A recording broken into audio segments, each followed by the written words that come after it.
Bismillahirrahmanirrahim. Assalamualaikum warahmatullahi wabarakatuh. Alhamdulillahi ala ihsani wa syukru lahu ala taufiqihi wa amtinani wa asyhadu an la ilaha illallah wahdahu la syarika lahu ta'ziman li sya'nih wa asyhadu anna Muhammadan abduhu wa rasuluhu da'ila ridwani. Allahumma salli alaihi wa ala alihi wa ashabihi wa ikhwani. Hadirin dan hadirat yang dirahmati oleh Allah Subhanahu wa taala, insyaallah kita lanjutkan dari penjelasan ayat-ayat dalam surat Az-Zumar dan kita sampai pada ayat ke-53. Allah Subhanahu wa taala berfirman, "Qul ya ibadiyalladzina asrafu ala anfusihim la taqnatu min rahmatillah innallaha yaghfirudz dzunuba jami'an innahu huwal ghafurur rahim." Katakanlah, wahai hamba-hambaku yang melampaui batas terhadap diri mereka sendiri, la taqnatu min rahmatillah, janganlah kalian putus asa dari rahmat Allah. Innallaha yaghfirudz dzunuba jami'a, sungguhnya Allah mengampuni seluruh dosa. Innahu huwal ghafurur rahim, sungguhnya dialah Allah yang Maha Pengampun lagi Maha Penyayang. Ayat ini didatangkan oleh Allah Subhanahu wa taala setelah ayat-ayat sebelumnya. Kalau kita perhatikan ayat sebelumnya, Allah membahas tentang bagaimana nasib orang-orang yang kafir ketika mereka di neraka, ya, ditampakkan azab kepada mereka. Seandainya mereka punya harta sepenuh bumi ini, mereka akan berusaha menebusnya, ya. Kemudian bagaimana mereka disiksa oleh Allah Subhanahu wa taala dan seterusnya. Maka pada ayat ini, ya, Allah Subhanahu wa taala menyebutkan tentang harapan kepada mereka. Artinya sejahat-jahat mereka, semusyrik-musyrik mereka, ya, mereka masih mendapat kesempatan untuk bertobat kepada Allah Subhanahu wa taala. Masih ada kesempatan untuk dirahmati oleh Allah Subhanahu wa taala, dan itulah di mana metode Al-Qur'an menggabungkan antara targhib dan tarhib. Targhib itu motivasi, tarhib itu memberi peringatan. Sebagaimana Allah berfirman, "Nabbi ibadi anni anal ghafurur rahim wa anna adzabi huwal adzabul alim."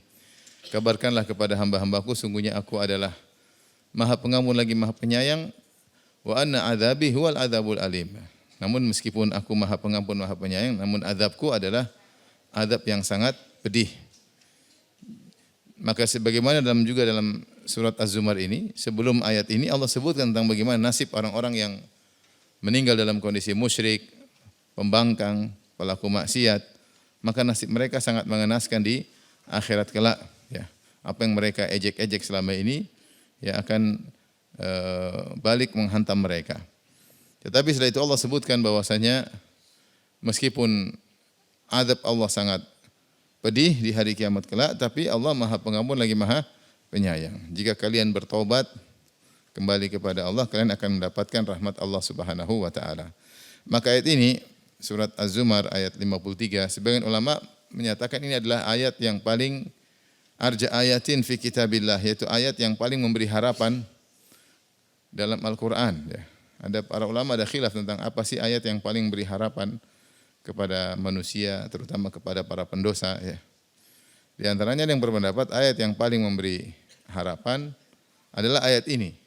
Karena di sini dalam ayat ini Allah menjelaskan bagaimana kasih sayang dan luasnya ampunan Allah dan luasnya kasih sayang Allah bahkan kepada para pendosa jika mereka mau kembali kepada Allah Subhanahu wa taala. Allah buka ayatnya dengan berkata qul. Qul itu perintah kepada Nabi Muhammad sallallahu alaihi wasallam, dan juga mewakili Nabi Muhammad adalah para ulama untuk menyampaikan hal ini, sehingga ini adalah nidaun ilahi, seruan dari Allah Subhanahu wa taala agar disampaikan kepada para pendosa melalui Rasulullah sallallahu alaihi wasallam atau melalui para dai, para ulama, agar menyampaikan pada para pendosa pernyataan berikut ini agar mereka para pendosa tersebut tidak putus asa dari rahmat Allah Subhanahu wa taala. Qul, katakanlah, ya ibadi, itu sampaikanlah kepada mereka perkataan Allah atau perkataanku. Ya ibadiyalladzina asrafu ala anfusihim, wahai hamba-hambaku yang asrafu, israf itu berlebihan, melewati batas terhadap diri mereka. yaitu maksiatnya berlebihan, parah. La taqnatu min rahmatillah, janganlah kalian putus asa dari rahmat Allah. Innallaha yaghfiru dzunuba jami'an, sungguhnya Allah mengampuni seluruh dosa. Innahu huwal ghafurur rahim, dan sungguhnya Allah Maha Pengampun lagi Maha Penyayang. Di sini ada beberapa isyarat yang menunjukkan bahwasanya Allah begitu sayang kepada hamba-hambanya, bahkan kepada para pendosa jika mereka kembali kepada Allah. Yang tadi pertama, Allah suruh sampaikan hal ini. Qul, ya, katakanlah. Yang kedua, Allah menyandarkan hamba-hamba tersebut kepada dirinya. Ya ibadi, wahai hamba-hambaku, wahai hamba-hambaku. Ya, Allah tidak menafikan bahwasanya para pelaku dosa tersebut adalah hamba-hambanya. Ya. Padahal mereka membangkang, padahal mereka musyrik, padahal mereka menentang Allah Subhanahu Wa Taala. Allah tetap menyatakan kalian hamba-hambaku karena kalian semua ciptaan siapa? Allah. Kita kalau manusia aja kadang kita marah, saya enggak usah orang lain lah, saya lah. Saya kalau marah saya bilang sama istri saya, itu anakmu itu. Padahal anak kita berdua ya.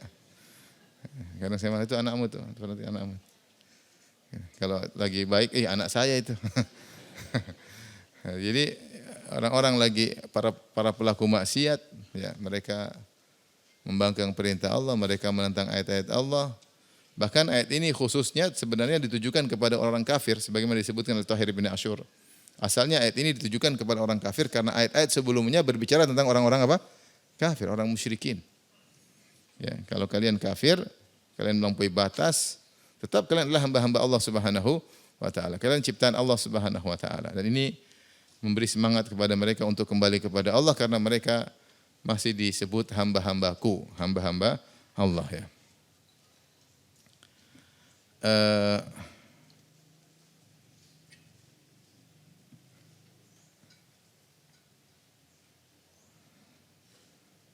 Saya ingin cek sebentar.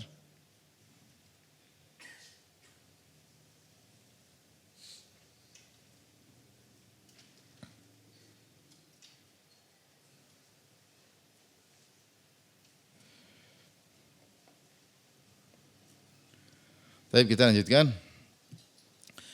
Allah mengatakan, katakanlah kepada, yaitu wahai hamba-hambaku, alladzina asrafu ala anfusihim, yang di mana mereka telah berbuat israf terhadap diri mereka, yaitu dosanya bukan dosa 1, 2, 3, 4, 5, 10, 100, 200, dosanya terlalu banyak, berlebih-lebihan. Dan ini ditujukan dengan kata ala anfusihim, yang mereka telah berlebih-lebihan atas diri mereka sendiri. Isyarat bahwasanya semakin orang berbuat dosa, semakin mereka memberatkan diri mereka. Makanya kalau kita terjemahkan secara letterlek, hamba-hambaku yang telah berlebih-lebihan atas diri mereka sendiri. Padahal maksiat yang mereka lakukan mungkin terkait dengan orang lain, ya, terkait diri sendiri. Ya. Tapi semua yang mereka lakukan tersebut tidak ada pengaruh bagi Allah Subhanahu Wa Taala. Ya. Karena Allah Subhanahu Wa Taala tidak berkurang kekuasaannya dengan kemaksiatan kalian.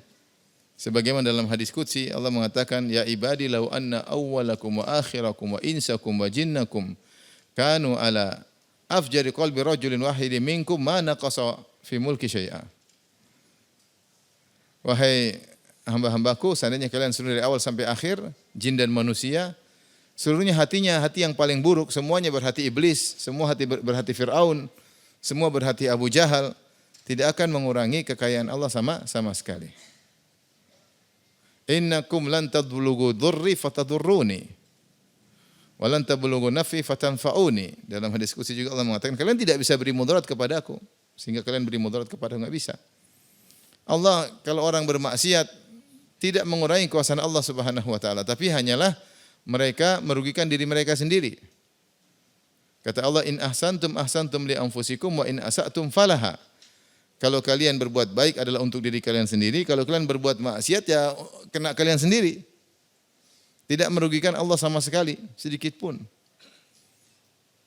Yang seperti hamba seperti kalian juga banyak, hamba Allah banyak. Hamba Allah banyak. Kita maksiat, hamba Allah masih banyak yang taat. Seluruh manusia maksiat, malaikat Semuanya tidak ada yang bermaksiat kepada Allah Subhanahu wa taala. Taruhlah seluruh malaikat, seluruh hamba maksiat, Allah tetap Maha Kaya. Tidak ada masalah bagi Allah Subhanahu wa taala. Makanya Allah bilang kalau seluruh manusia, jin dan manusia, semua seperti Fir'aun tidak mengurangi kekayaan Allah sama sekali. Makanya Allah mengatakan alladzina asrafu ala anfusihim. Yang berbuat maksiat terhadap diri mereka sendiri, melampaui batas terhadap diri mereka sendiri. Harusnya seorang memperhatikan diri mereka, jangan melampaui batas. Ini kata Syekh Utsaimin rahimahullah, kewajiban riayatun nafs. Seorang harus menjaga dirinya, memperhatikan dirinya. Jangan melampaui batas terhadap dirinya. Di antara bentuk melampaui batas adalah bermaksiat karena akan merugikan dirinya sendiri. Ya. Akan merugikan dirinya sendiri. Ya. Oleh karenanya setiap orang bermaksiat, dia merugikan dirinya sendiri. Sini Allah mengatakan alladzina asrafu, dan asrafu dari israf maksudnya berlebih-lebihan, itu maksiat sangat parah. Saya katakan tadi sebagian ulama seperti Tahir bin Asyur mengatakan ayat ini asalnya turun buat orang-orang musyrikin, orang kafir. Tetapi include di dalamnya juga termasuk para pelaku maksiat dari kaum mukminin. Ya. Makanya Allah tidak mengatakan ya ayyuhalladzina amanu ya ayyuhalladzina, tapi ya ibadi, agar umum, wahai hamba-hambaku. Wahai hamba-hambaku. Kemudian kata Allah, la taqnatu min rahmatillah. Janganlah kalian putus asa dari rahmat Allah Subhanahu wa taala. Kalian yang musyrik, kalian yang kafir, kalian yang melakukan dosa-dosa, maka janganlah kalian putus asa dari rahmat Allah. Ya. Kunut yaitu putus asa. Ada yang mengatakan kunut adalah syiddatul ya'as, yaitu puncak dari keputusasaan. Putus asa bertingkat-tingkat. Ya. Yang paling parah disebut dengan al-kunut. Ya. Karena begitu banyaknya dosa, terkadang buat orang putus asa. Ibn Taimiyah rahimahullah menyebutkan bentuk putus asa terkait dengan dosa ada dua model. Yang pertama, karena dosa yang dia lakukan sangat banyak sehingga dia merasa tidak mungkin Allah ampuni saya karena terlalu banyak. Terlalu banyak, gimana Allah ampuni. Yang kedua bisa jadi putus asa karena dia mengatakan syarat terima tobat susah. Sepertinya saya tidak bisa memenuhi. Sehingga saya enggak mau bertobat. Contoh pertama kata Ibnu Taimiyah seperti fatwa yang disampaikan oleh ahli ibadah kepada pembunuh 99 nyawa. Ketika ada seorang sudah membunuh 99 nyawa, dia mencari a'lami ahlil ard. Dia mencari penduduk bumi yang paling berilmu. Namun qadarullah dia bertemu dengan orang yang paling ahli ibadah, bukan ahli ilmu. Dan ahli ibadah ilmunya kurang sehingga terkadang berfatwa dengan perasaan. Sehingga ketika dikatakan kepada ahli ibadah, dia bertanya, saya sudah bunuh 99 nyawa, apakah saya masih bisa bertobat? Maka ahli ibadah mengatakan, enggak mungkin. Bagaimana Allah menerima tobatmu kau sudah membunuh 99 nyawa? Artinya bunuh satu orang aja dosanya begitu besar, apalagi 99 nyawa. Di sini ahli ibadah berfatwa dengan perasaan. Ya, sehingga dia menutup pintu tobat bagi orang ini. Akhirnya orang ini ngamuk, sekaligus saja kau juga saya bunuh, jadi 100 orang. Tapi ternyata dia masih penasaran. Dia tahu ini bukan orang alim. Maka dia ingin cari orang alim untuk bertanya lagi. Hanya di antara sebab orang putus asa kadang-kadang tadi, yaitu ketika dia merasa dosanya sangat besar. Mungkin dia sudah membunuh, mungkin dia sudah durhaka, mungkin dia sudah berzina sekian puluh zina, mungkin dia sudah merampas orang, dia membunuh satu keluarga, membunuh macam-macam. Sehingga dia merasa kayaknya enggak bakalan saya diterima tobatnya, maka dia tidak mau bertobat, dia putus asa dari rahmat Allah Subhanahu wa taala. Yang kedua, dia bisa jadi putus asa karena dia melihat syarat tobat itu sangat berat. Ya. Kita tahu di antara syarat tobat, para ulama menyebutkan yang pertama al-iqla' anidz dzam, meninggalkan dosa. Yang kedua an-nadam, menyesali perbuatan dosa tersebut. Yang ketiga al-azm ala adamil audah, bertekad untuk tidak mengulangi. Dia bilang ini tiga susah. Gimana saya mau bertobat? Saya masih semangat maksiat, masih senang bermaksiat. Kamu bertobat? Tobat gimana? Saya masih riba terus, gimana saya mau tobat? Kayaknya enggak. Dia enggak mau bertobat karena dia merasa dia enggak bakalan memenuhi persyaratan apa? Tobat. Sehingga percuma, Allah tidak akan terima. Jadi dia tidak bertobat akhirnya. Ini putus asa dari rahmat Allah Subhanahu wa taala. Ya. Sehingga akhirnya hatinya menjauh. Seharusnya kalau seorang merasa sulit untuk bertobat, dia berdoa kepada Allah, Rabbi ghufirli wa tub alayya innaka anta tawwabur rahim. Ya Allah, ampunilah aku dan tobat. Wa tub alayya, ada dua makna wa tub alayya, bisa maknanya ya Allah kalau aku bertobat terimalah tobatku. Kalau aku belum bertobat, ilhamkanlah aku untuk bertobat. Dan meskipun seorang belum bisa meninggalkan dosa, dia minta ampun kepada Allah Subhanahu wa taala. Dia mungkin sampai pada derajat istighfar, ya Allah ampuni aku belum bisa meninggalkan dosa ini. Tapi dia masih berharap rahmat Allah Subhanahu wa taala. Maka bisa jadi seorang putus asa rahmat Allah dari dua sisi ini. Pertama, dosa yang dilakukan terlalu besar sehingga dia kayaknya tidak bakalan diampuni. Mungkin dia menyiksa orang, mungkin dia bunuh orang, mungkin dia kejam atau apa. Yang kedua, mungkin dia melihat syarat tobat terlalu susah sehingga dia merasa enggak bisa. Maka Allah mengatakan la taqnatu min rahmatillah, jangan putus asa dari rahmat Allah Subhanahu wa taala.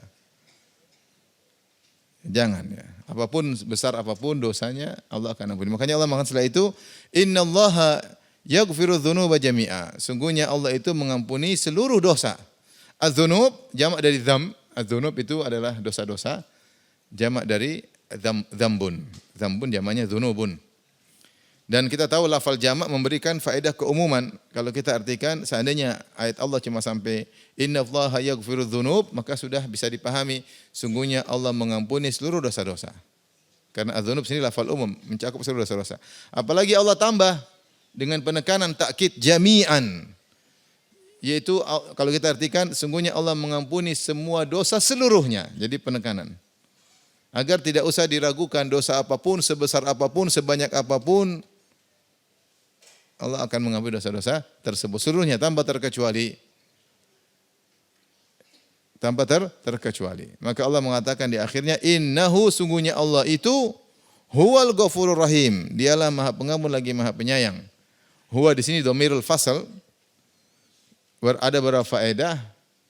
Yang pertama di antara faedahnya adalah untuk penekanan, yaitu innahu huwal ghafurur rahim, sungguhnya dialah Allah yang Maha Pengampun lagi Maha Penyayang. Dan ada yang mengatakan untuk faedah al-hasr, hanya Allah lah sajalah yang bisa seperti ini, yang bisa mengampuni seluruh dosa dan bahkan merahmati orang-orang yang pernah berdosa kemudian kembali kepada Allah. Hanya Allah yang bisa seperti ini. Maka ayat ini memberi harapan yang seluas-luasnya kepada orang-orang yang terjerumus dalam dosa-dosa. Tapi kalau ada yang berkata, Ustaz, bukankah dalam ayat yang lain dalam surat Ghafir Allah mengatakan wa annal musrifina hum ashabun nar.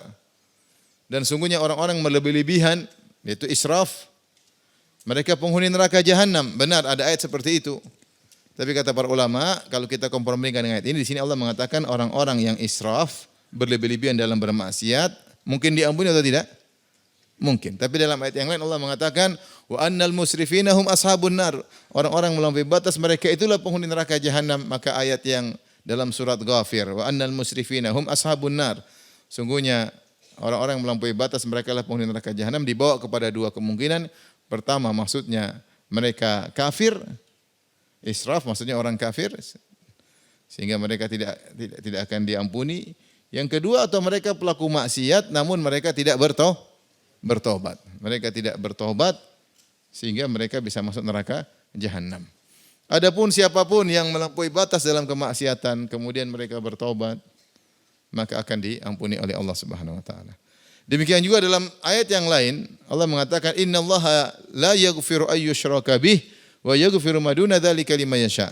Sungguhnya Allah tidak mengampuni dosa syirik dan Allah mengampuni selain dosa syirik bagi yang Allah kehendaki.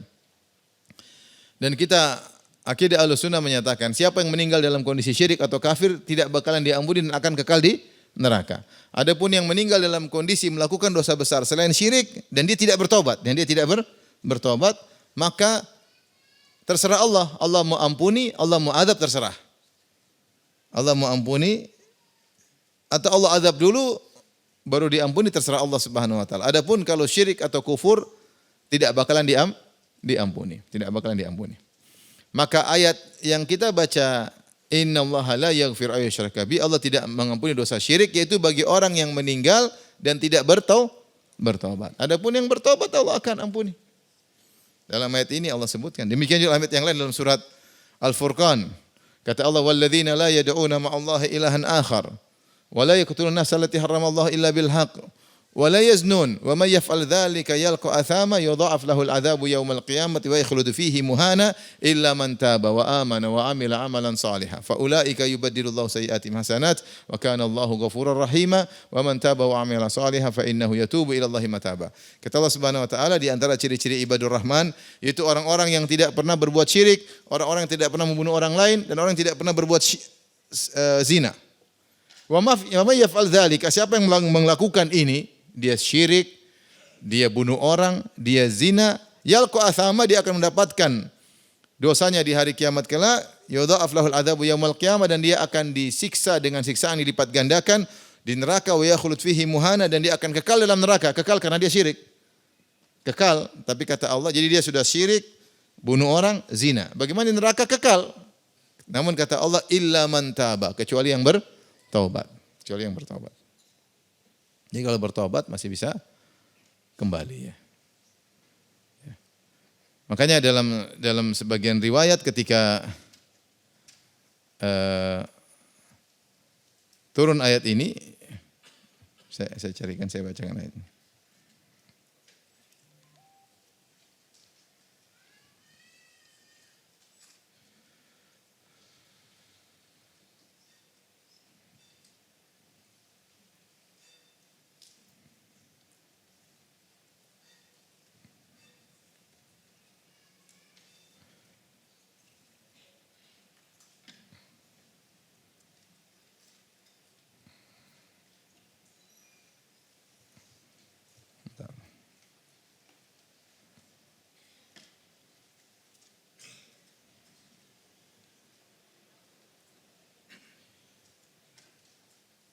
Sebentar.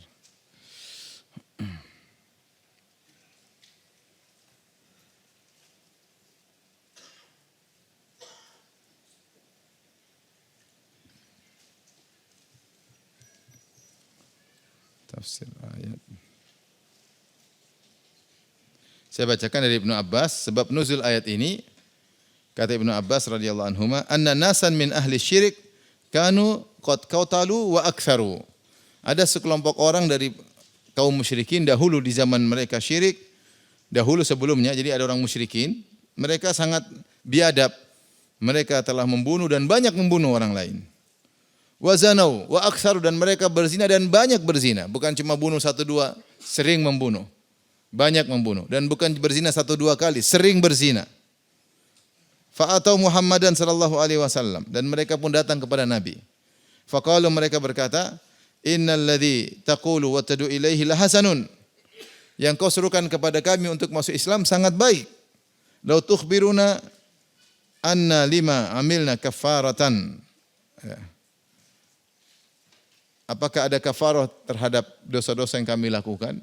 Yaitu kami sudah banyak membunuh, sudah banyak berzina. Maka turunlah dua ayat. Ayat yang pertama dalam surat Al-Furqan tadi saya sebutkan. Orang yang syirik, membunuh, berzina, ini terkumpul pada mereka.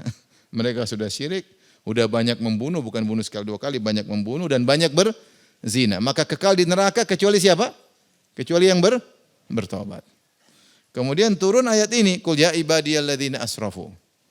Katakanlah kepada hamba-hambaku yang melampaui batas. Ya. Maka ini menunjukkan bahwasanya dosa sebesar apapun akan diampuni oleh Allah Subhanahu wa taala jika bertobat kepada Allah Subhanahu wa taala.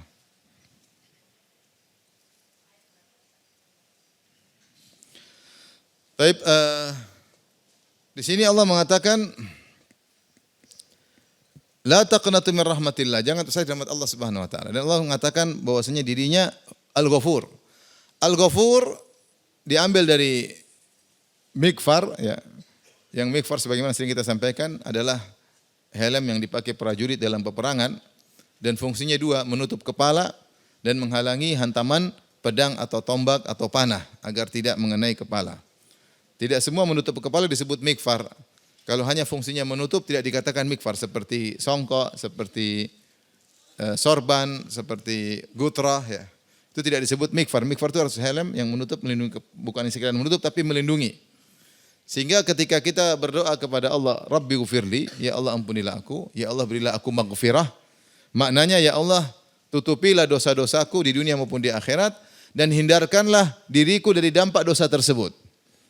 Hindarkan diriku dari dampak dosa tersebut. Seperti seorang prajurit memakai helm, dia ingin menutup kepalanya dan dia ingin menghindarkan kepalanya dari hantaman pedang atau hantaman anak panah.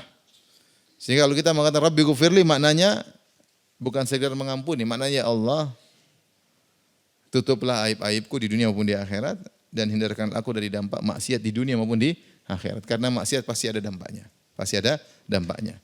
Dan Allah terkait dengan maghfirah, ada 3 nama dalam Al-Quran. Ada Ghafir, Ghafiridz Dzambi, Qabilit Taubi, Syadidil Iqab dalam surat Ghafir. Ada Al-Ghafur, ya.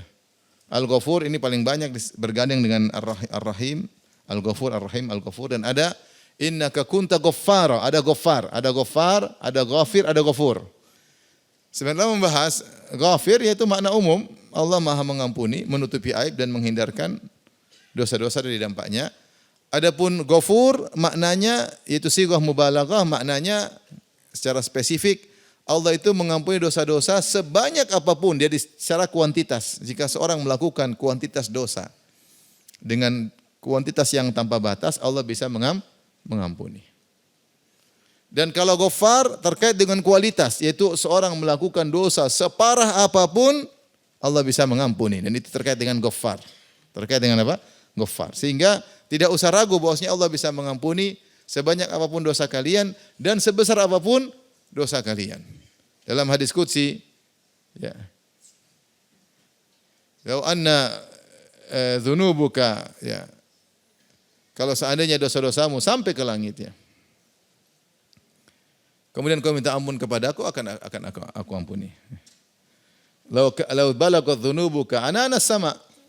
Kalau seandainya dosa-dosamu sampai setinggi langit, thumma astaghfartani, lantas kau minta ampun kepadaku, ghafartu laka wala ubali. Aku akan ampuni kau, aku tidak peduli. Dosa setinggi langit, kalau kau minta ampun kepadaku, aku ampuni, aku tidak peduli. Tidak peduli dengan masa lalumu. Tidak peduli dengan parahnya dosa-dosamu, tidak peduli. Dalam Allah juga berkata dalam hadis qudsi, ya ibadi, ya law ataitani bi qurabil ardi khataya. Ya, thumma laqitani la tusyriku bi syai'a la ataituka bi qurabiha maghfirah. Seandainya kau datang kepadaku dengan dosa sepenuh bumi ini, lantas kau meninggal dalam kondisi tidak berbuat syirik, aku akan mendatangi engkau dengan ampunan sebesar bumi ini pula. Jadi Allah Maha Pengampun. Sebesar apapun dosanya, sebanyak apapun dosa-dosanya. Oleh karenanya disebutkan Abu Nuwas berkata dalam syairnya, ya Rabbi in azumat dzunubi kathratan falaqad alimtu bi anna afwaka azamu. Ya Rabbi, seandainya dosa-dosaku sudah sangat banyak, ya, sudah banyak sekali, saya tahu ampunanmu lebih luas daripada dosa-dosaku.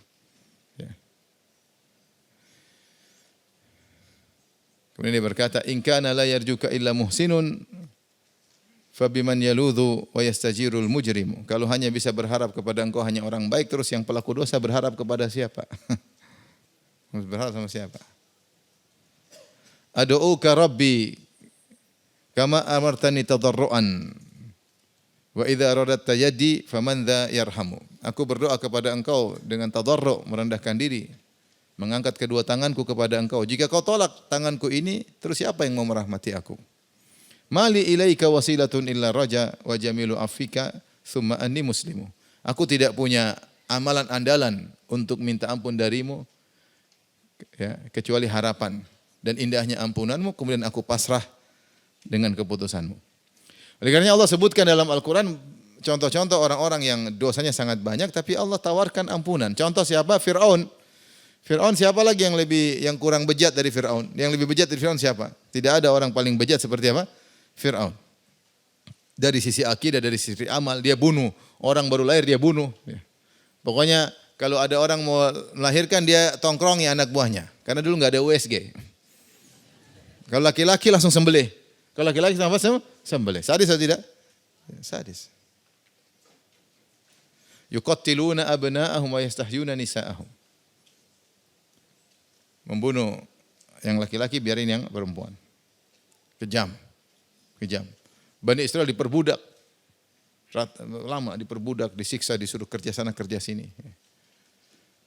Kemudian di antara tafsiran wa fir'auna dzil autad, Firaun yang memiliki tali, yaitu kalau dia sudah nyiksa orang, dia tonton, kemudian dia tarik tali, tarik tambang, dia taruh tambang di tangan kiri, tangan kanan, kaki kiri, kemudian ditarik sampai lepas. Kejam Firaun. Sudah gitu dia bilang ana rabbukumul a'la, aku adalah Tuhan kalian yang paling tinggi. Tetapi meskipun dia sekejam-kejam seperti itu, Allah masih tawarin ampunan. Makanya Allah suruh Nabi Musa dan Harun untuk mendatangi Firaun, suruh dakwahi. Idhaba ila fir'auna innahu tagha. Pergilah kalian berdua kepada Firaun, sungguh telah melampaui batas. Faqula lahu qawlan layyina la'allahu yatadzakkaru aw yakhsha.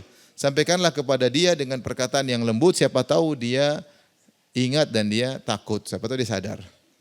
Seandainya Firaun sadar, terima enggak tobatnya? Terima, cuma dia tidak mau sadar.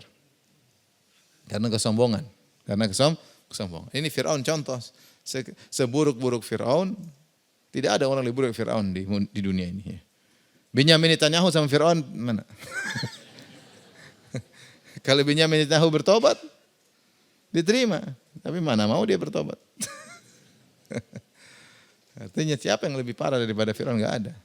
Itu pun kalau dia bertobat akan diterima oleh Allah Subhanahu wa taala. Bahkan Allah kirim bukan satu orang, Allah kirim dua. Musa dan Harun. Dan Allah pesanin kalau bicara sama Firaun, bicara yang halus. Agar dia bertobat. Contoh lagi sahabat, penyihir Firaun. Mereka kerjaannya seumur hidup sebagai penyihir, cari nafkah dengan melakukan praktek sihir.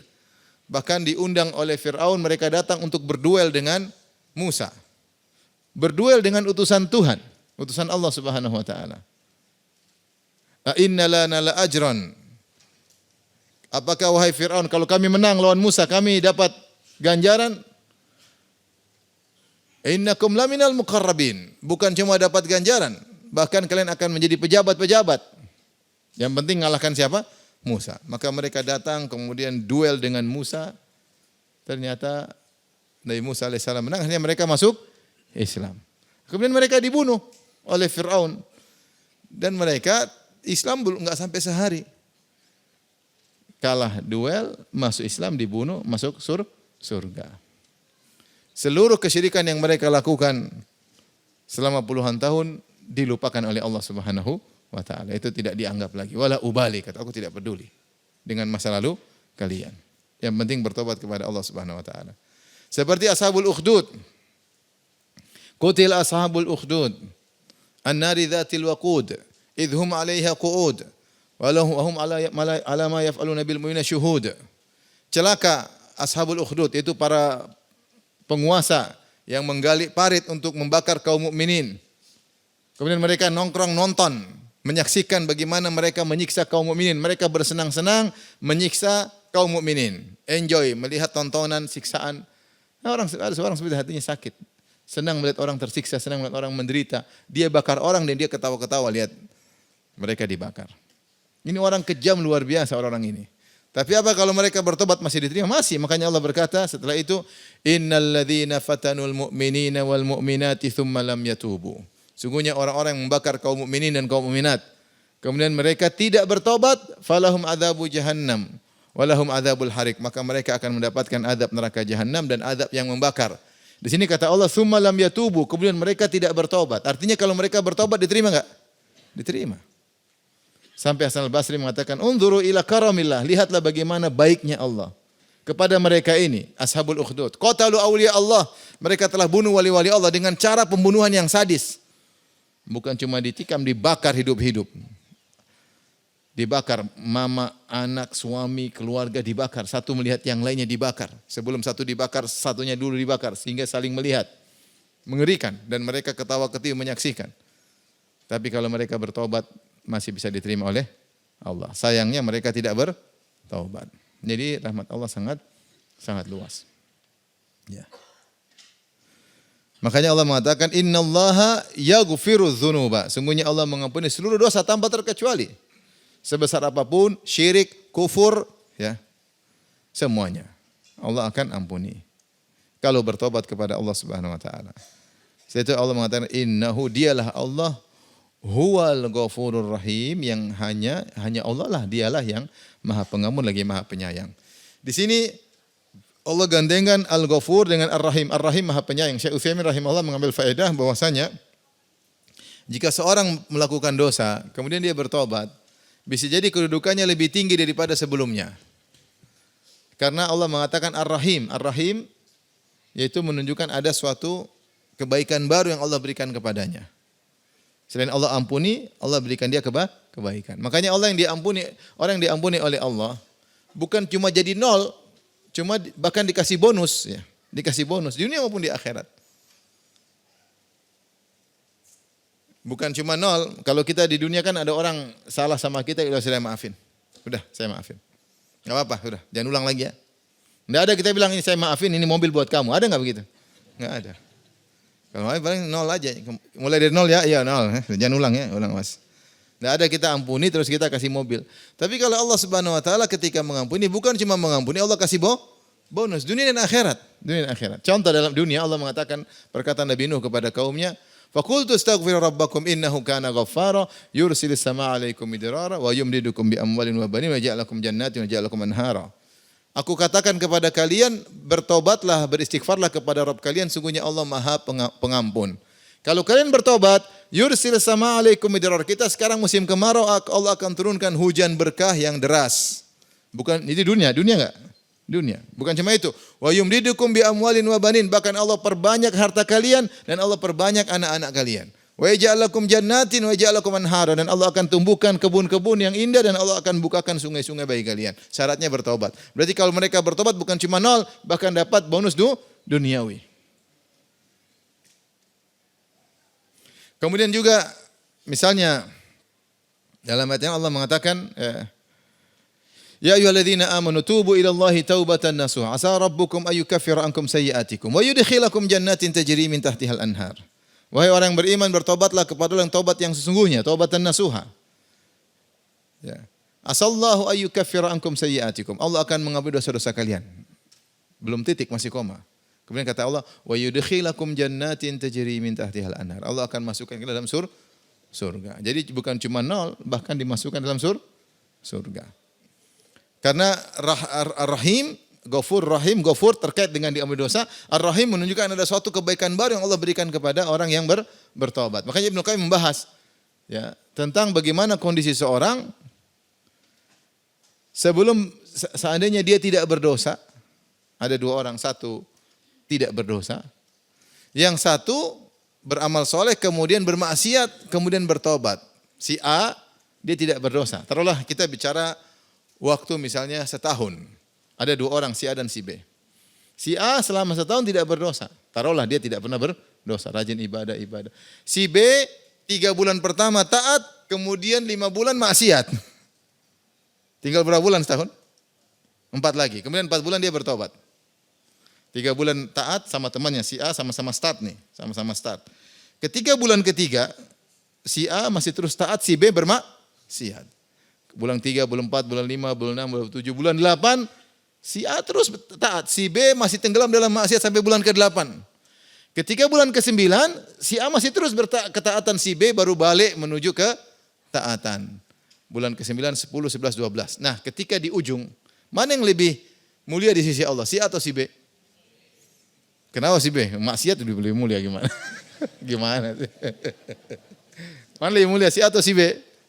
Enak kali si B. Maka kata Ibnu Taimiyah atau Ibnu Qayyim rahimahullah dalam Madarijus Salikin, beliau berkata bahwasanya kondisi seorang bertobat, kondisi seorang setelah bertobat dibandingkan dia sebelum berdosa, jadi dia berdosa, kondisi dia pada tahun ke-9 dibandingkan dengan pada tahun ke-2, ya kan? Dia bertobat bulan berapa? Bulan ke-berapa? Ke-9. Dia taat sampai bulan kedua. Bulan ketiga sampai bulan ke-8 maksiat terus. Maka Ibnu Qayyim mengatakan ada 3 kemungkinan. Kemungkinan pertama, mungkin sama saja kondisinya. Antara dia setelah bertobat dengan ketika dia sebelum berdosa. Kemungkinan kedua, mungkin dia tambah parah. Karena dia banyak melakukan dosa sehingga imannya tidak seperti dulu, tidak kembali seperti dulu. karena hatinya sudah terlanjur hancur, sudah rusak sehingga mau kembali lagi susah. Kemudian ketiga mungkin lebih afdal daripada sebelum dia berdosa. Dan ini kalau diumpamakan seperti orang sakit, ada orang sehat kemudian dia sakit, kemudian dia mengalami penyembuhan, bisa jadi setelah dia sembuh dia lebih lemah daripada sebelum dia sakit, paham? Atau ketika dia sembuh sama seperti dia belum sakit, atau dia sembuh dia lebih sehat daripada sebelum apa? Sakit, karena selama dia penyembuhan dia melakukan pengobatan yang baik, memperbaiki fisik sehingga lebih sehat daripada sebelumnya. Orang bermaksiat juga demikian. Ya, bisa jadi ya, orang yang telah bermaksiat kemudian dia bertobat lebih baik daripada sebelumnya. Makanya Nabi Adam alaihissalam setelah bermaksiat kemudian dia bertobat lebih afdal. Tsumma jatabahu rabbuhu fataba alaihi wa hada. Kata Allah, wa asa Adamu rabbahu fagawa. Adam bermaksiat kepada Allah kemudian dia menyimpang. Setelah itu dia bertobat, kata Allah, tsumma jatabahu rabbuhu fataba alaihi wa hada. Kemudian Allah memilih dia, dijadikan sebagai seorang nabi dan dia mendapat petunjuk, dia istiqamah, dia lebih afdal daripada sebelum dia bermaksiat. Maka bisa jadi seorang tadinya dia bermaksiat, dia baik kemudian bermaksiat, dia bertobat dia lebih baik. Di antaranya kenapa bisa lebih baik? Karena ketika dia meskipun waktunya habis untuk bermaksiat sementara si A jalan terus, tapi ketika dia bertobat dia merasakan bagaimana pedihnya maksiat, dia benar-benar merasa hina di hadapan Allah. Dia tidak ujub lagi, dia merasa dia ini bukan siapa-siapa. Dan itu mungkin tidak dirasakan oleh si A. Paham? Si B bisa merasakan itu karena dia pernah terjatuh, pernah terjerumus. Si A tetap baik, cuma dia tidak merasakan apa yang dirasakan oleh si B. Oleh karenanya Allah mentakdirkan manusia berdosa untuk bertobat. Yang menjadi masalah kalau berdosa tidak bertobat, itu masalah. Makanya Allah dalam hadis qudsi kata Nabi SAW, Allah berkata, kata Nabi, laulam tuznibu la dhahaballahu bikum. Kalau kalian tidak berdosa, Allah akan sirnakan kalian. Tsumma jaa biqaumin yuznibun, kemudian Allah datangkan satu kaum yang mereka berdosa, fayastaghfirunallah, kemudian mereka minta ampun kepada Allah, fayaghfirullahu lahum, dan Allah ampuni dosa-dosa mereka. Imam saya Syekh Utsaimin rahimahullah ketika memperhatikan Ghafur Rahim, dia mengatakan Ghafur mengampuni masa lalu, Rahim bisa jadi menjadikan orang setelah berdosa kemudian bertobat lebih baik daripada sebelumnya. Dan ini mirip seperti firman Allah Subhanahu wa taala, wa huwal ghafurul wadud. Ya. Dalam surat Al-Buruj kata Allah, wa huwal ghafur al-wadud. Dialah Allah yang Maha Pengampun lagi Maha mencintai. Al-Wadud maksudnya mencintai. Karena seorang pendosa ketika dia berdosa dia bilang, apakah Allah masih sayang kepadaku? Apakah Allah masih bisa mencintaiku? Jawabannya masih bisa. Kalau kau kembali kepada Allah maka Allah akan mencintai. Makanya Allah gandengkan, wa huwal ghafurul wadud, dialah Allah yang Maha Pengampun lagi Maha mencintai. Artinya kalau kau bertobat, Allah bisa cinta kepada engkau lagi. Sebagaimana sebelumnya Allah pernah mencintaimu. Namun kau bermaksiat. Bahkan kau bisa jadi lebih baik daripada sebelumnya.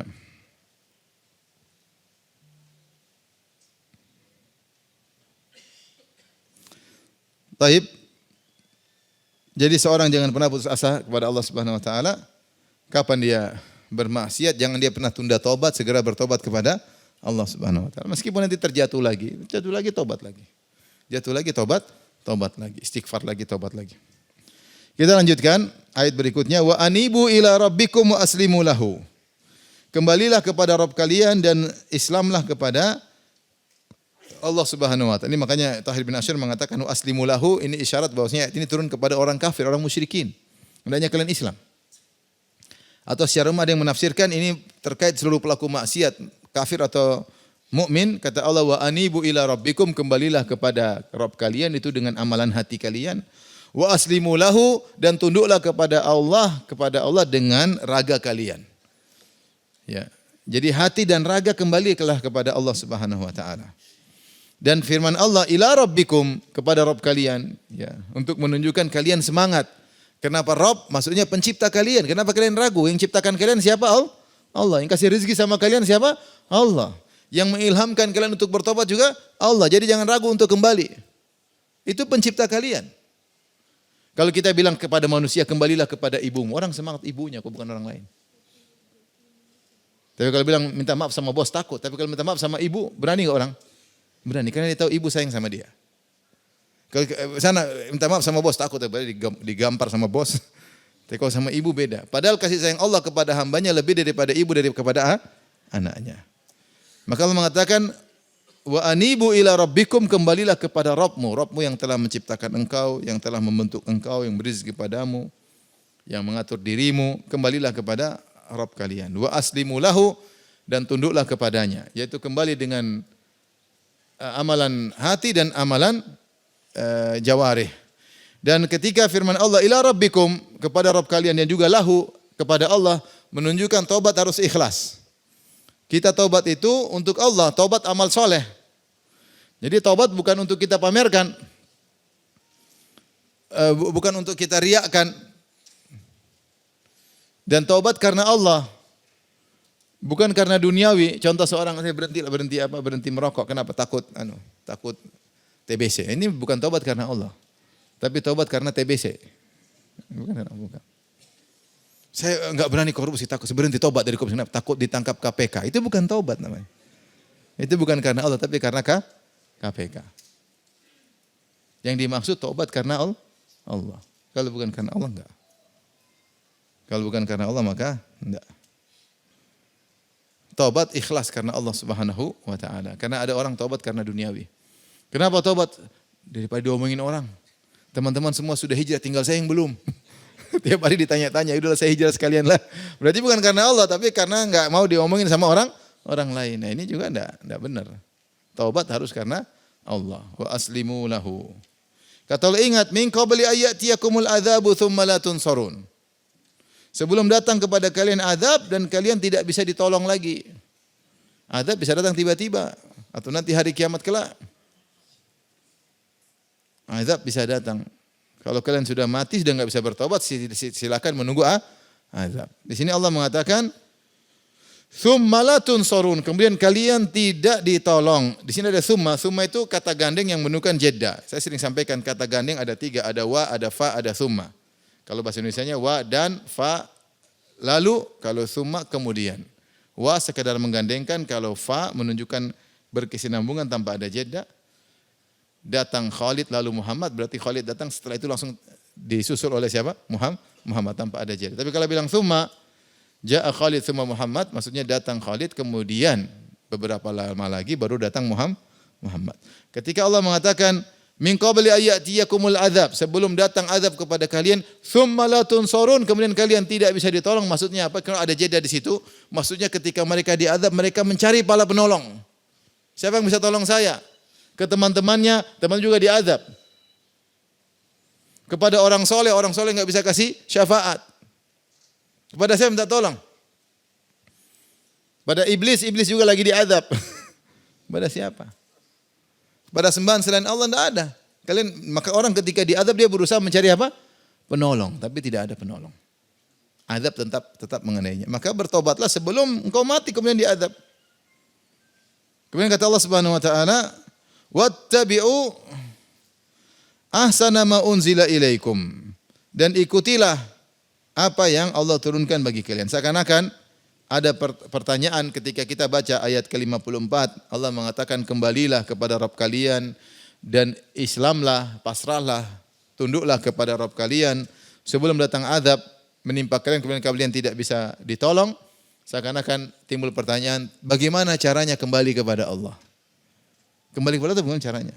Bagaimana caranya aslimu lahu, tunduk kepada Allah? Bagaimana caranya? Caranya ini, ayat berikutnya, wattabi'u ahsana ma unzila ilaikum min rabbikum. Ikutilah yang terbaik apa yang Allah turunkan kepada kalian dari Rabb kalian. Yaitu jalankan syariat. Jalankan apa? Syariat.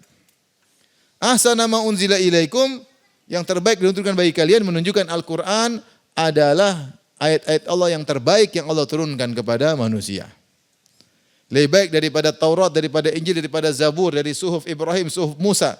Semua kitab suci yang terbaik adalah apa? Al-Quran. Makanya Allah berfirman, inna hadzal Qur'ana yahdi lillati hi aqwam. Sungguhnya Al-Quran itu memberi petunjuk kepada yang terbaik. Kepada yang terbaik. Makanya ketika Al-Quran sudah turun, maka seluruh kitab-kitab suci sebelumnya tidak dipakai lagi. Sudah mansuh. Tidak dipakai lagi. Al-Quran sudah lengkap. Makanya ketika Umar bin Khattab membaca lembaran Taurat di hadapan Nabi, Nabi marah. Kata Nabi, "Amutahawwikuna anta ya ibnal Khattab?" Apakah kau masih bimbang wahai Umar? Masih mau baca kitab Taurat untuk mencari petunjuk? Enggak boleh. Kita kalau baca Injil, Taurat untuk cari petunjuk agama enggak boleh, tapi kalau untuk membandingkan, untuk mengkritisi, untuk itu boleh. Tapi kalau saya ingin dapat hidayah dari Taurat, Injil enggak boleh. Enggak boleh. Makanya Nabi marah. "Amutahawwikuna anta ya ibnal Khattab?" Apa kau ragu? Bimbang wahai Umar? Kemudian kata Rasulullah, "Lau kana Musa hayyan ma wasi'u ila tibai." Kalau Musa alaihissalam masih hidup, tidak boleh bagi dia kecuali menjadi pengikutku. Makanya Nabi Isa alaihissalam ketika turun di akhir zaman, Imam Mahdi sedang salat subuh, maka Imam Mahdi suruh Nabi Isa jadi imam. Nabi Isa enggak, dia jadi makmum aja. Dia bermakmum kepada umat Muhammad sallallahu alaihi wasallam. Dan dia berhukum dengan hukum Rasulullah sallallahu alaihi wasallam. Jadi kata Allah, "Wattabi'u ahsana ma unzila ilaikum." Ikutilah sebaik-baik yang Allah turunkan kepada kalian, maksudnya Al-Qur'an. Dan ini dalil bahwasanya Al-Qur'an sudah lengkap, Islam sudah lengkap, tidak butuh dari ajaran lain. Kalau urusan agama tidak perlu yang lain, tidak perlu filsafat, tidak perlu yang lain, enggak perlu. Enggak perlu Yahudi, enggak perlu Nasrani, enggak perlu Buddha, enggak perlu Hindu, enggak perlu filsafat Yunani, enggak perlu. Al-Qur'an sudah sempurna. Generasi sahabat sudah sempurna tanpa ada pemikiran-pemikiran luar yang masuk, yang dompleng dalam agama mereka. Mereka sempurna. Ngapain kita cari-cari hidayah dari selain? Enggak perlu. Kalau urusan dunia silakan. Selama tidak melanggar syariat. Kata Allah, "Min qabli ayyatiyakumul adzabu baghtatan wa antum la tash'urun." Sebelum datang azab kepada kalian, sementara tiba-tiba, baghtah tiba-tiba, sementara kalian tidak sadar. Ini ngeri. Kematian sering datang tanpa sadar. Lagi di puncak-puncak kesenangan tiba-tiba mati. Afa amina ahlul qura ayyatiyahum ba'suna bayata wa hum naimun. Awa amina ahlul qura ayyatiyahum ba'suna duha wa hum yal'abun. Afa aminu makrallah. Kata Allah Subhanahu wa taala, "Fala ya'manu makrallah illa al-qaumul khasirun." Kata Allah Subhanahu wa taala, ya, apakah penduduk suatu negeri merasa aman akan datang kepada azab Allah kepada mereka wahum naimun, sementara mereka dalam kondisi sedang tidur. Betapa banyak azab tiba-tiba datang, mereka sedang tidur, tiba-tiba datang kematian bagi mereka. Awa amina ahlul qura ayyatiyahum ba'suna duhan wa hum yal'abun. Atau akan datang azab kepada mereka di waktu duha sementara mereka sedang main-main, sedang senang-senang. Azab datang kapan saja. Sedang tidur datang azab, sedang main-main datang azab. Sedang lagi joget-joget, lagi konser, tiba-tiba azab. Bisa enggak? Bisa.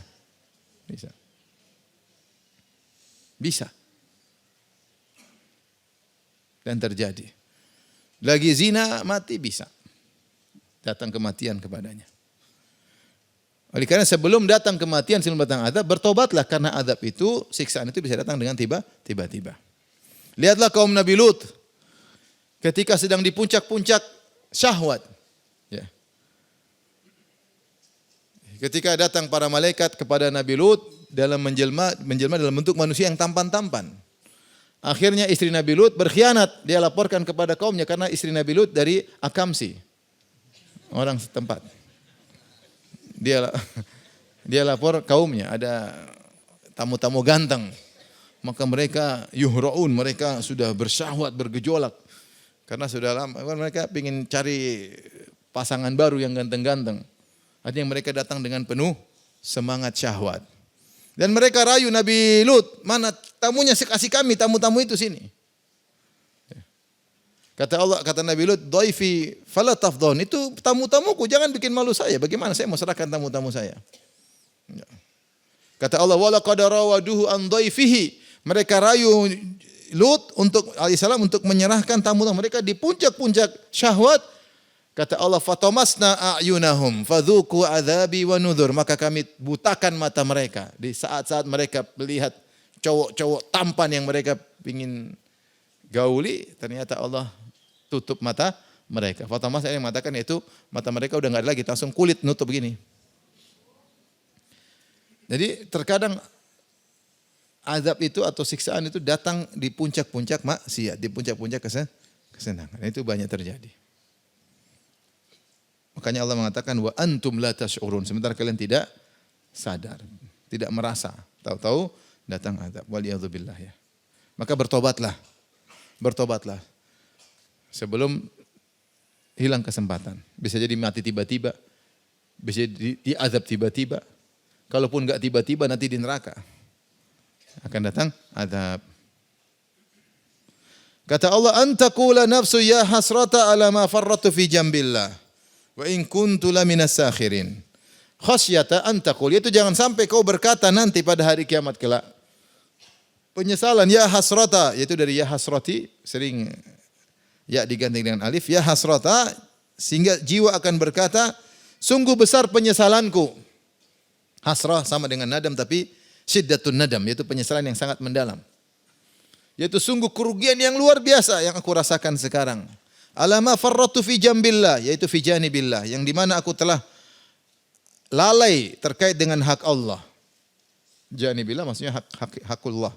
Wa in kuntu laminas sakhirin, dan aku termasuk orang-orang yang memperolok-olok agama. Dulu saya memperolok ayat Allah, meremehkan orang-orang bertakwa, memperolok orang-orang yang soleh, memperolok. Kerjanya memperolok. Ayat-ayat Allah diolok-olok, hadis-hadis Nabi diolok-olok, para orang-orang yang menjalankan syariat diejek-ejek. Kata Allah, bertobatlah sebelum nanti kalian seperti itu.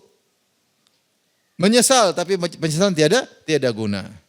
Dengan mengatakan sungguh besar kerugianku, penyesalanku, ya, atas kelalaianku terkait dengan hak Allah, dan sungguh di dunia dulu saya termasuk orang yang memperolok-olok.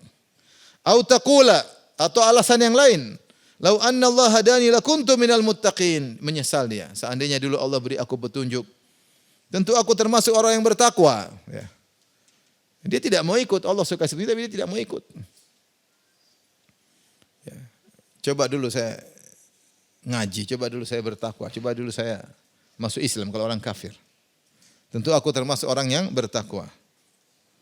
Kemudian dia menyampaikan lagi, au taqula hina taral azab, atau jiwa tersebut ketika melihat azab di hadapan matanya, dia berkata, lau anna li karratan fa akuna minal muhsinin. Seandainya saya bisa dikembalikan lagi ke dunia, aku termasuk orang-orang yang ihsan, itu derajat yang tinggi. Karena maratibuddin, tingkatan Islam itu tingkatan agama, Islam, kemudian iman, kemudian ihsan, itu muslim, mukmin, hukum muhsin.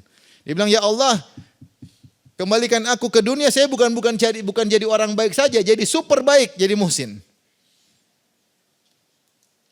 Kembalikan aku. Tapi percuma.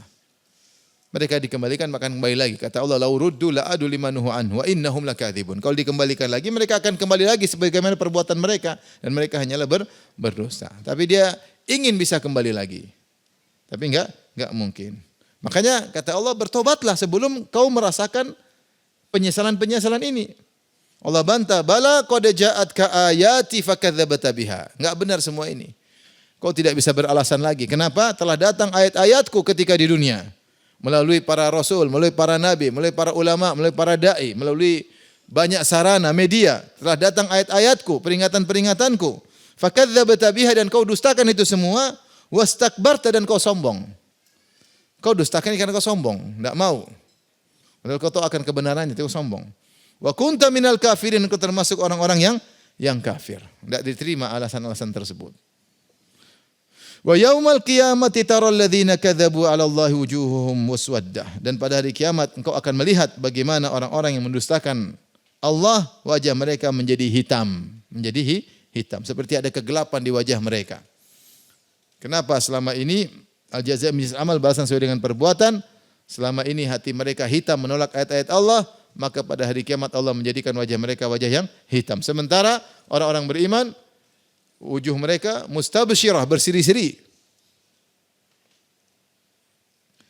Alaysa fi jahannam mathwal lil mutakabbirin, dan bukankah di neraka jahanam tempat bagi orang-orang yang sombong. Jadi banyak orang menolak ayat Allah karena sombong. Orang kafir tidak mau karena sombong.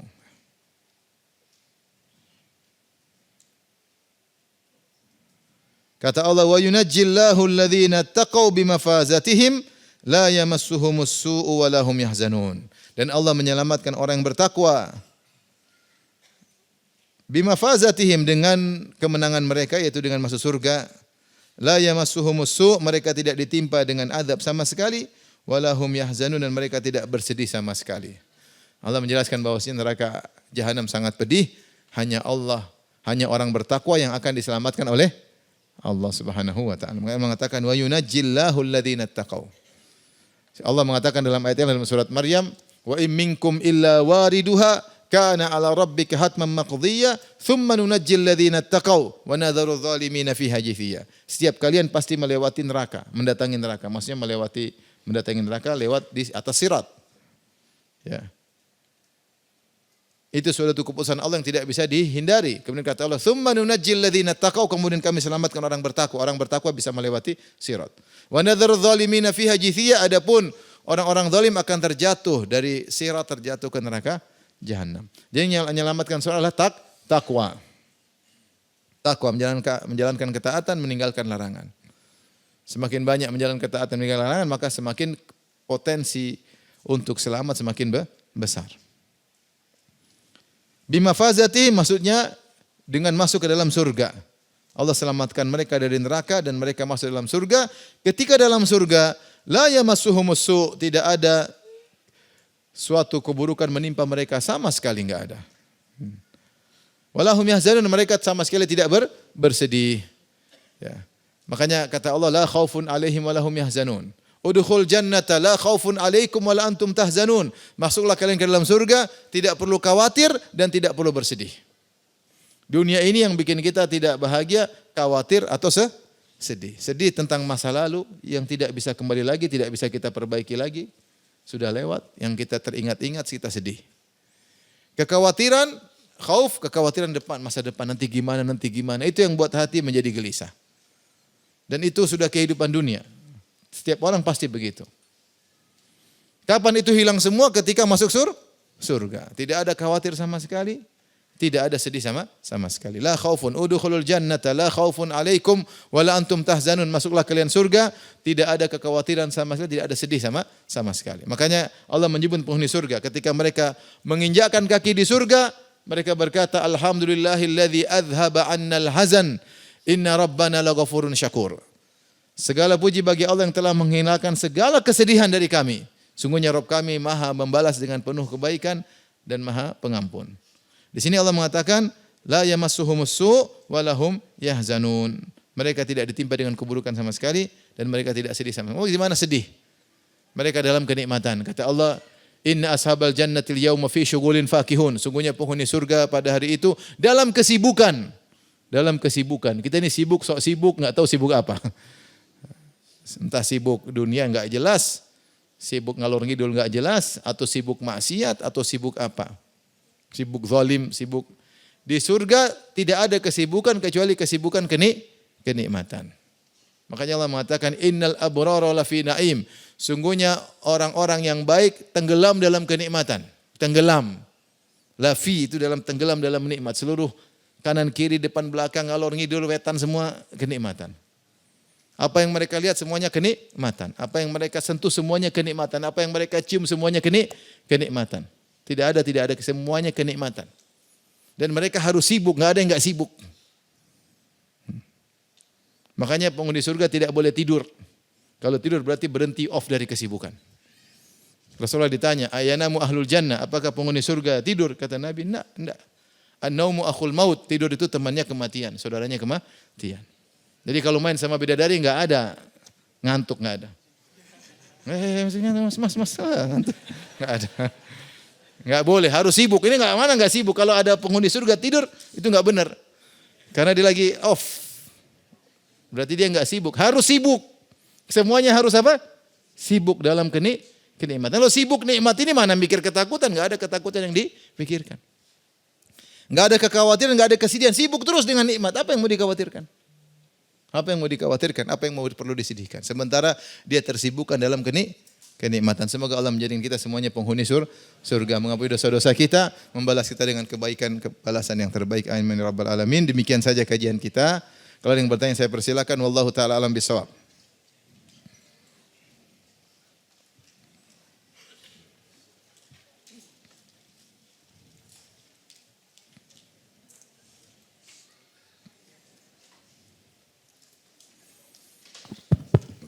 Bismillahirrahmanirrahim. Assalamualaikum warahmatullahi wabarakatuh. Assalamualaikum warahmatullahi wabarakatuh. Jazakumullah Ustaz atas yang disampaikan hari ini. Izin bertanya Ustaz terkait tadi sempat kita membahas bahwa orang paling buruk sekalipun masih mungkin taubat atau dapat jalan hidayah di akhir hayatnya. Namun kadang kita melihat ada orang yang terang-terangan misalkan memusuhi Islam Ustaz. Seperti Terus? mungkin Binyamin Netanyahu atau mungkin di Indonesia ada orang-orang yang mengaku Islam tapi terang-terangan menyerang Islam. Itu apakah kita boleh Bismillah. melaknatnya Ustaz? Yang mau ada pertanyaan bisa dikumpulkan. Apakah karena kita nggak tahu apakah di akhirnya mungkin mereka taubat dan kembali. Jadi kita Islam, kenapa? Apakah Pertanyaan kita apa? boleh melaknatnya Ustaz untuk orang-orang yang seperti Boleh itu? apa? Melaknatnya. Enggak, kita kalau melaknat muayyan dihindari karena kita nggak tahu mungkin dia nanti diberi hidayah oleh Allah Subhanahu wa taala. Tapi melaknat perbuatannya boleh. Laknat perbuatannya atau kita mendoakan keburukan baginya Allah kalau memang karena kezalimannya agar dia berhenti dari kezalimannya. Tapi kalau laknat muayyan sementara dia masih muslim, ini repot ya. Sebagian ulama melarang. Untuk orang yang ini Ustaz, secara KTP dia ngaku muslim cuman terang-terangan dia menyerang Islam misalnya. Intinya kalau dia sudah divonis kafir lain cerita. Kalau kita tahu secara hukum dia apakah kafir ya. Meskipun KTP-nya Islam, tapi kalau dia masih muslim, karena orang sekarang kadang mengejek Islam karena tidak tahu, karena jahil, karena enggak ngerti, karena syubhat macam-macam. Wallahu a'lam bishawab. Jazakallahu Ustaz. Wa iyyakum. Jika kita hendak bertobat, apakah harus menyebutkan dosa kita di hadapan Allah? Allah Maha tahu, tapi tidak apa-apa kita detail. Ya Allah, saya pernah begini, ampuni. Ya Allah, ampuni. Ya Allah, ampuni seluruh dosa-dosaku. Rasulullah menyebut secara mengajarkan kita, Allahummaghfirli dzambi kullahu dikkahu wa jillahu, ya. Wa alanahu wa sirrahu, ya. Ya Allah, ampuni dosa-dosaku semuanya. Yang kecil maupun yang besar, yang nampak maupun yang tersembunyi. Ya ini kita detail. Dalam hadis yang lain, khata'ahu wa amdahu ya wa jiddahu wa hazlahu, dosa yang dengan sengaja maupun tidak sengaja, yang serius maupun karena main-main, wa kullu dzalika indi, semuanya ada pada diriku. Kita berdoa. Ya Allah, kenapa Pak? Kita berdoa kalau detail juga enggak apa-apa. Karena kita dengan detail tersebut terkadang kita lebih menangis, lebih tunduk, itu enggak ada masalah. Karena tujuan berdoa adalah kita menghinakan diri di hadapan siapa? Allah. Enggak ada masalah.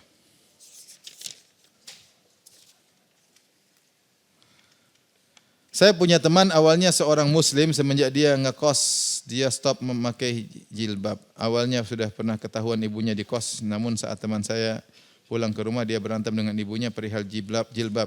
Sampai ibunya membiarkannya karena pasrah dan capek, tidak pernah didengar. Teman saya ini juga merokok, perempuan maksudnya. Minum dan mengaku bahwa dia ateis ke teman-temannya. Ibunya tidak tahu, namun giliran dia mau sesuatu dari ibunya, dia malah memohon kepada Allah Subhanahu wa taala. Ini ateis palsu berarti. Ateis ragu-ragu. Ya kadang-kadang kalau dia berdoa sama Allah berarti dia ya ateis ragu-ragu. Apakah seorang masih tergolong seorang muslim? Apakah ibunya juga berdosa walaupun ibunya sudah memperingatkannya? Dan saya sebagai seorang muslim temannya harus berhenti berteman ya. Nasihati kasihan ya, nasihati. Ateis itu enggak benar, kamu akan rusak hidupmu ya. Dan seterusnya. Coba orang-orang tidak ada kebahagiaan bagi orang ateis. Nasihati. Atau dia ngomong saya ateis itu main-main atau bercanda, tentu itu adalah canda dengan kekufuran, bahaya.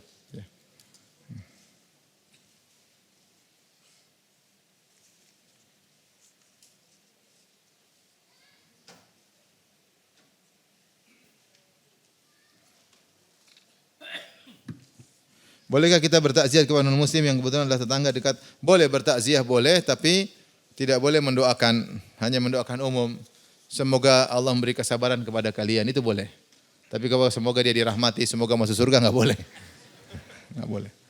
Mereka duniawi aja, juga semoga diberikan yang kebaikan, semoga diberi kesabaran, ya. Itu boleh. Duniawi boleh, kita doain orang duniawi. Adapun terkait yang mati sudah tidak boleh disebutkan rahmat ampunan. Setelah hijrah harta dicuci bersih oleh Allah. Apakah itu bentuk rahmat ujian Allah? Insya Allah itu semua yang Allah tetapkan bagi kita kalau kita sabar itu terbaik. Saya ulangi, semua yang Allah tetapkan bagi kita kalau kita sabar itu yang terbaik. Tapi kalau kita enggak sabar belum tentu terbaik. Jadi tidak semua katakan semua keputusan Allah terbaik, belum tentu. Bagi kita belum tentu. Kalau kita bersabar itu terbaik, kalau kita enggak sabar bisa jadi semakin menjadikan buruk. Ya, semakin jauh isi drat dan lainnya.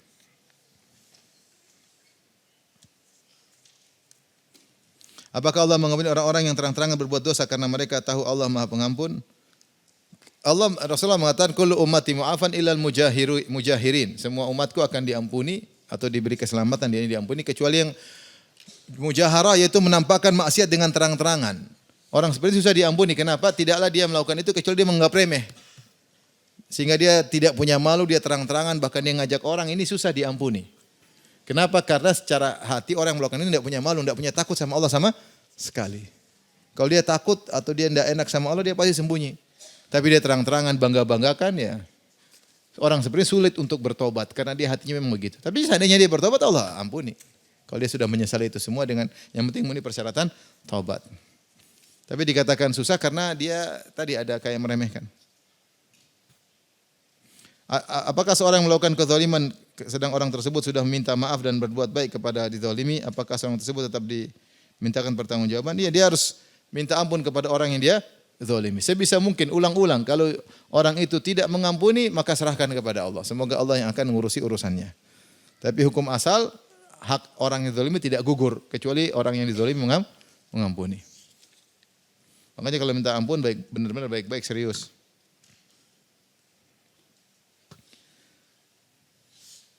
Apa nasihat Ustadz bagi istri yang masih selalu meninggalkan sholat 5 waktu dan lebih-lebih setelah berhubungan badan karena alasan malas mandi lah. Ya antum pilih-pilih waktu, jangan sembarang. Biar enggak ada alasan apa. Suruh mandi, ayo si mandi bareng, tarik tangannya masuk kamar mandi bareng, guyer itu air.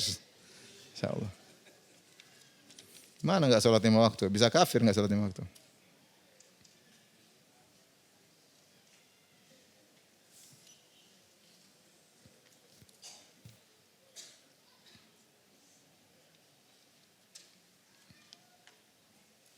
Saya sering bermaksiat tobat, apakah Allah masih bisa? Selama seorang bertobat dengan memenuhi persyaratan tobat, dia menyesal. Dia meninggalkan dan dia bertekad tidak mengulangi lagi, harusnya diterima tobatnya.